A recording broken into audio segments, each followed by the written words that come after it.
There has been a fair amount of criticism, most of it from political parties, it must be said, and they have a vested interest in criticising anything that the government, the president, does, but a fair amount of criticism at the decision last night, which was kind of obvious. Why it was half an hour late? Because he had to consult with opposition parties. Well, why didn't he consult with them earlier? He had to consult with GNU partners at least. Why didn't he consult with them earlier in the day and keep his 7 o'clock date? Anyway, a very brief announcement and a commission of inquiry with quite a wide-ranging brief, an interim report, and then another interim report, and then a final report. And Dr. Guy Lamb joins us now, crime expert with the Department of Political Science at Stellenbosch University. Hello, Guy.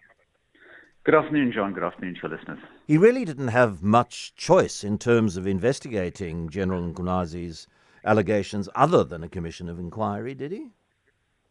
I don't think so. I mean, because it was the nature of the evidence that was presented. So there were a number of allegations with some possibility of evidence. Obviously, that evidence hadn't been tested yet.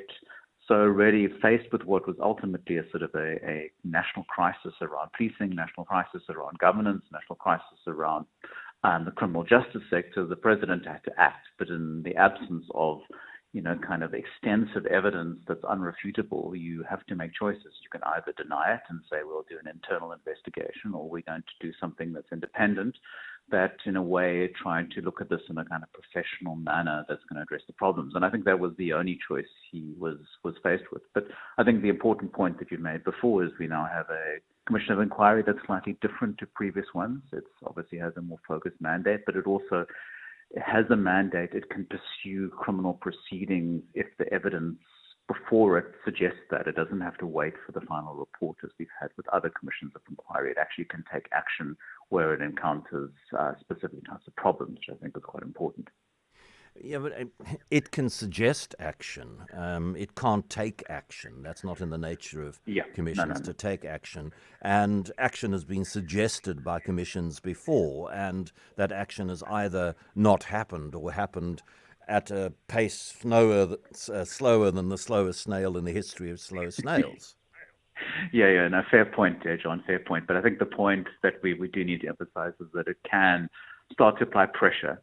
And also this commission of inquiry is bringing, with it kind of an important person as in the acting minister of police who's coming on board, Feroz Katalia, who, has a extensive background and specialization in dealing with corruption. And that's really what's the focus here, corruption and alliances and connections and relationships with organized crime. And the brief, is it as wide as it needs to be? Too wide, not wide enough? The time frames, are they reasonable given what is being asked to investigate? Well, I think we need more detailed information. I mean, the president gave a speech. He didn't specify, enough information, I think. I mean, the one thing that was missing, and I suppose probably it will be dealt with, but I mean, the core of the matter comes down to this political killings task team, and that's really what seemed to have motivated Lieutenant General Mhkwanazi to make these allegations. And certainly this is, what the press conference he gave, just over a week ago, wasn't, the issues that he raised had actually been raised before. They'd sort of been raised in Parliament before the Police Portfolio Committee on the 5th of March, and no one really took them seriously. And then they came out in the public domain again, and now suddenly they're a serious issue. But I mean, the point here is that the Commission of Inquiry hasn't been tasked to look at the kind of reasoning around that, because the conflict seems to be that Lieutenant General Mhkwanazi is disputing the Minister Mchunu's decision to dissolve that, disband that special task team, where the Minister Mchunu said it was within his mandate to do it because the president had kind of taken the initiative to set it up. So there's a bone of contention around that, and I think that's an issue that needs to be pursued.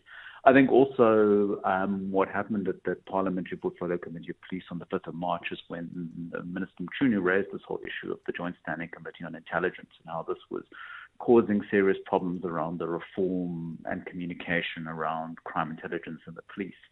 So that's something, that needs to be addressed. There are many parliamentary aspects to this that need to be addressed, but it didn't make specifics around dealing with the political killings task team, but also having a very serious look at the reform of crime intelligence. The leave that Senzo Mchunu is going to enjoy or not enjoy over the period of the commission while Feroz Kachalia stands in for him as Minister of Police. There are political opponents of the ANC, of the Government of National Unity, that say he should have been fired outright. I presume he has supporters who might argue that the allegations against him have very little substance at the moment. I don't know what you think of that decision to garden leave him. And it leaves the man who made the allegations free to continue his job because the president has no authority over him. The president only has authority over the commissioner of police, Fanny Masemola, and Fanny Masemola seems to be in the same police leadership faction as Nhlanhla Mhkwanazi. So does that seem fair to you? Well, I mean, I think the way things have been unfolded, it's kind of unbalanced at the moment. I think, Minister Mchunu, before the president made the announcement, did actually request the president to grant him leave, and I think that was the appropriate way to go and also the appropriate decision on the president. You can't have a minister of police who's implicated in quite serious allegations, being within cabinet, being in a position where he can have some sort of influence over investigations.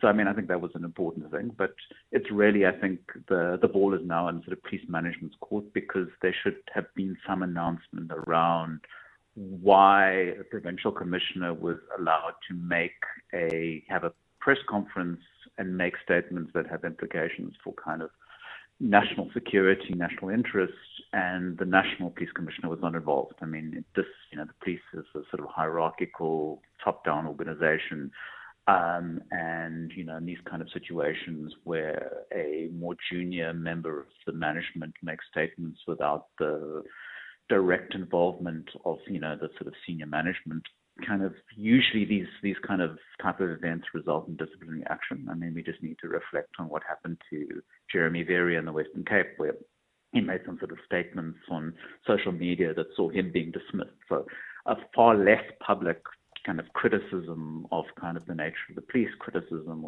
of circumstances within the police, but results in quite serious punishment, where Lieutenant General Mhkwanazi, there's sort of been no statement from police management. So I think the ball is very much in Fanny Masemola's court, and there's sort of a need for clarification on why this is acceptable, whether the KZN Police Commissioner, had the mandate to do that. But certainly there are kind of concerns around that sort of behavior. Dr. Guy Lamb, thank you very much indeed for talking to us.